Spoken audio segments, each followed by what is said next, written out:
$2.5 million has now unlocked more than $360 million, with an additional $500 million in the pipeline in vital resources for the Commonwealth's most vulnerable members. Using geospatial data and new technologies such as AI, we have increased the scale and speed of our analysis so as to create new, innovative, implementable solutions to erstwhile intractable problems. And I take this moment to thank President Aliyev for his commitment in helping us to use spatial data to get where we need to be. The hub was established.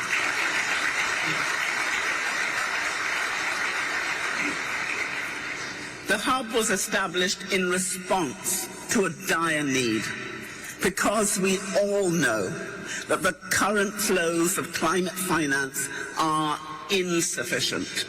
And we know that despite contributing the least to climate change, our SIDS are grappling with a relentless assault from extreme weather, floods and temperatures causing widespread devastation. Here at COP29, we must turn that tide. I am heartened by the Climate Finance Action Fund announced by the COP presidency.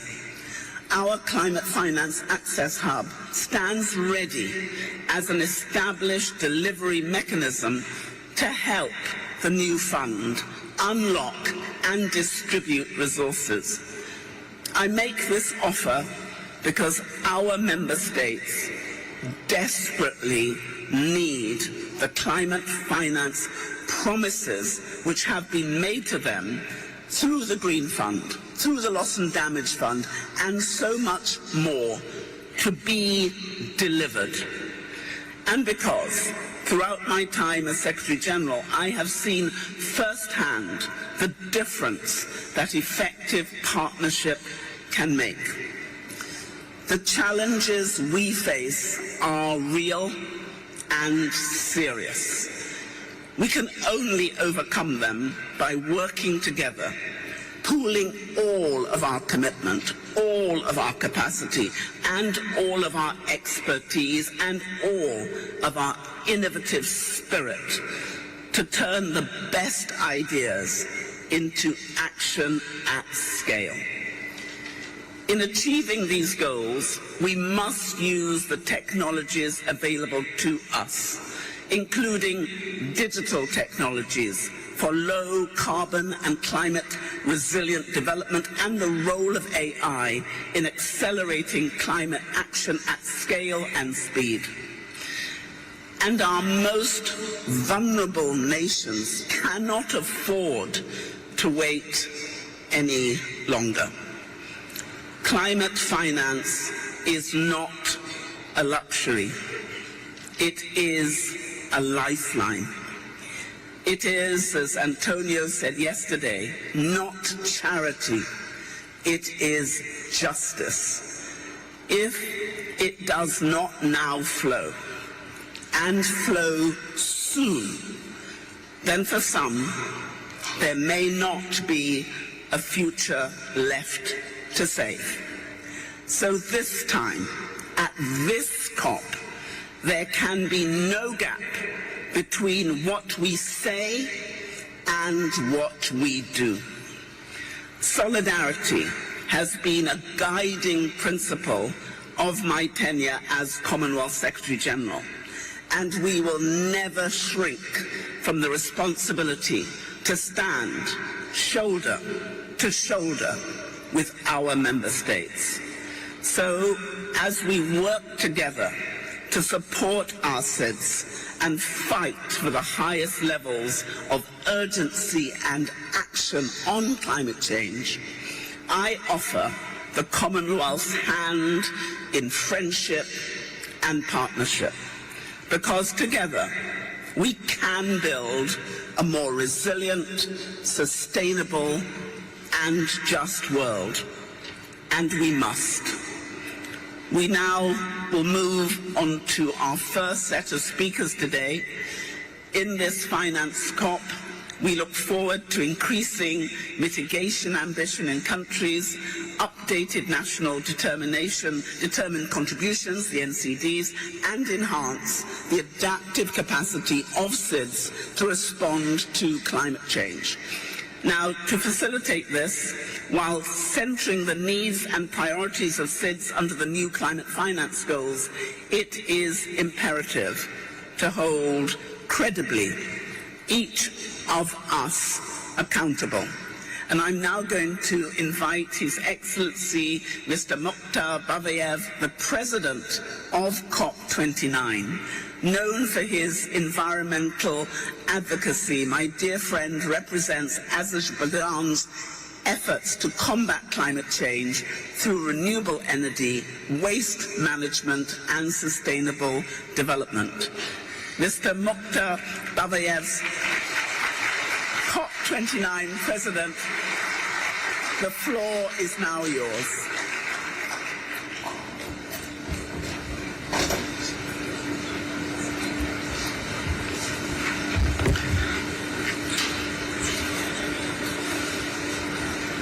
Excellencies, distinguished leaders, ladies and gentlemen, it is an honor to welcome you all to Baku to make progress on this critical topic. Special thanks to His Excellency Antonio Guterres, Secretary General of the United Nations, for bringing us together at this significant meeting. We are grateful to our co-host, Samoa, as chair of Alliance for Small Island States, Grenada as chair of Caribbean Community and Common Market, and Tonga as chair of the Pacific Island Forum, who have all helped us to make this event happen.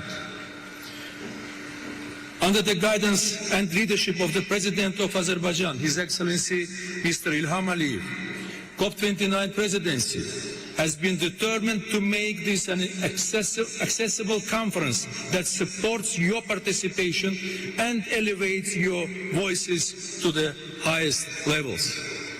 We look forward to building true partnership during COP29 and beyond. Dear colleagues, over recent months we have traveled extensively to listen and learn from you. From Antigua and Barbuda to Barbados and Tonga, these visits have deepened our understanding of the challenges you face. Our conversations have shaped the vision that we set out in our opening ceremony. They helped build on two pillars of the COP29's plan to enhance ambition and enable action. They reinforce the need for balanced outcome at COP29. This must include a fair and ambitious NCQG, deliver on all mandates and take forward the outcomes of the first global stocktake. On the NCQG, we have been clear that it needs to address the needs and priorities of developing states, with SEEDs and LDCs in the front now. We have also heard about the importance of detailed qualitative elements. To deliver on our top negotiating priority, we have repeatedly brought parties together to build agreement, and we have already seen progress on access futures.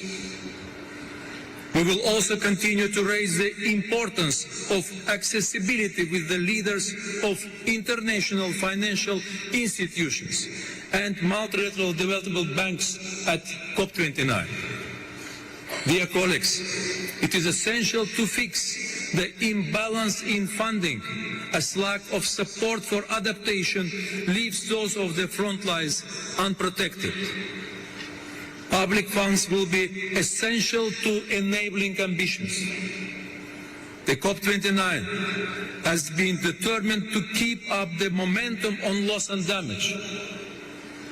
We already took historic steps to get the fund up and running and ready to deliver resources. We are also focused on enhancing coordination and coherence with the overall loss and damage landscape. And we worked hard to get the Santiago network ready to deliver technical assistance. Dear colleagues, we need comprehensive approaches to build resilience. National adaptation plans are essential tools to guide investment and action. Azerbaijan is aware to challenges of producing these plans as we submit our own. We have therefore called upon the Green Climate Fund to accelerate their support. Finally, we understand the importance of global mitigation efforts to avoid the worst effect of climate change. We are determined to take every opportunity to make progress towards the goals and ambitions that we set in the first Global Stocktake. Ladies and gentlemen, we all have a moral duty to support you. And we believe that if the multilateral climate process does not work for you, then it is not working. Small island states have shown remarkable leadership by setting ambitious targets despite limited resources. Now others must match this commitment. We stand to work with you throughout the COP29. We want to work together and move forward in solidarity for a green world. I thank you.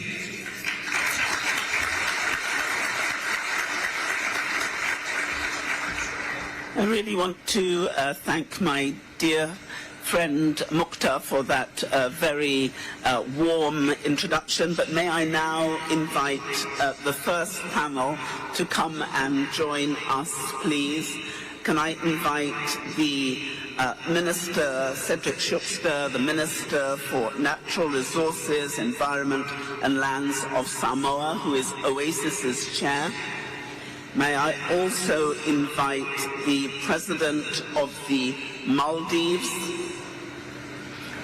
together with the President of the Republic of Marshall Islands,